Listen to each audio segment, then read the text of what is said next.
My soon-to-be ex-husband humiliated me on our wedding day and met his karma instantly. It has been 2 days since my wedding day. I had already been with him for 4 years. 1 year of which I was engaged. It all started a few months earlier when I noticed my husband Jake watching prank videos. Among other things, these videos showed embarrassing photos of the bride being played on a projector in front of the whole room or the bride's face being smashed into the cake. I told him straight away that I didn't want anything like that at our wedding. He just laughed and said that he wasn't planning anything like that. I thought that was the end of it, but I kept catching him making strange arrangements with his friends. He suddenly wanted to choose the wedding photographer and the cake. I thought nothing of it and was just glad that he was helping me with the wedding preparations.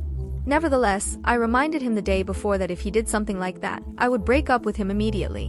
When the day of the wedding came, everything went smoothly until the ceremony.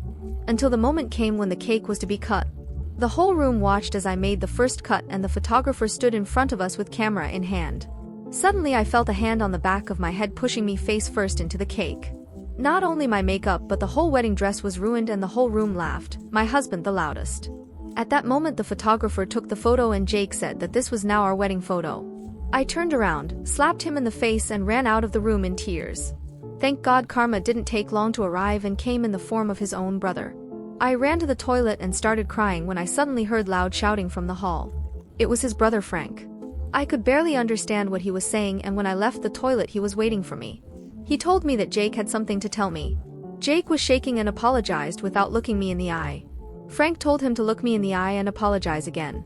Even I was a bit scared of Frank at that moment, because I had always thought of him as a kind and gentle man. I had never seen him angry before. Jake apologized again and then Frank led us back into the hall, which was suddenly very quiet, and most of our families looked down at the floor a little embarrassed. The festivities were cut short and I was taken home by Frank because I was too angry with my husband and I didn't want to see him. During the ride, Frank apologized for blowing up like that. He explained that my husband was horrible even back when he was a brother and used every special occasion to humiliate Frank. When it was Frank's birthday, my husband would throw his cake at him and break his presents. But back then, their parents always brushed it all off by saying that that's just how brothers behave. So he had to endure every humiliation, but when he saw my husband bury my face in the cake, he was fed up because he realized that my husband was just a bad person who got his satisfaction from humiliating others. I asked Frank if he thought it would be an exaggeration if I separated from my husband, and he said no, because according to him I deserved better and he didn't care how his brother felt about it because he had brought it on himself. Then he told me that if I needed help collecting my things he would help me and gave me his number. And I decided to separate from him and file for divorce and informed Jake and my family about it. Jake just told me not to do that because it was just a harmless prank. I was spammed by both his family and mine that it would be ridiculous to end our marriage over this. But I see it differently. If he does something like this to me despite multiple requests not to do it even after promising he wouldn't do it, then I can't trust him. No matter what he promises me, I have to assume that the opposite can and will happen. And that he doesn't care at all how I feel about his decisions. This situation can be projected onto so many much worse situations where it would be important for me to be able to trust him. His brother Frank seems to be the only one who supports me now, and I will go through with the divorce. Call me humorless, call me what you want, but I have given my reasons. Aita for wanting my wife to call me husband instead of partner? I am 32 and my wife, F31, have been married for 5 years and have a 2-year-old son. However, there's something that bothers me. She always introduces me as her partner and not as her husband. She says that husband/wife is a role that anyone can have, but she believes that I'm her life partner more than anything else. She says she loves me more than a husband, which is sweet, but people assume we're not married. I understand she has good intentions, but I don't agree with this logic.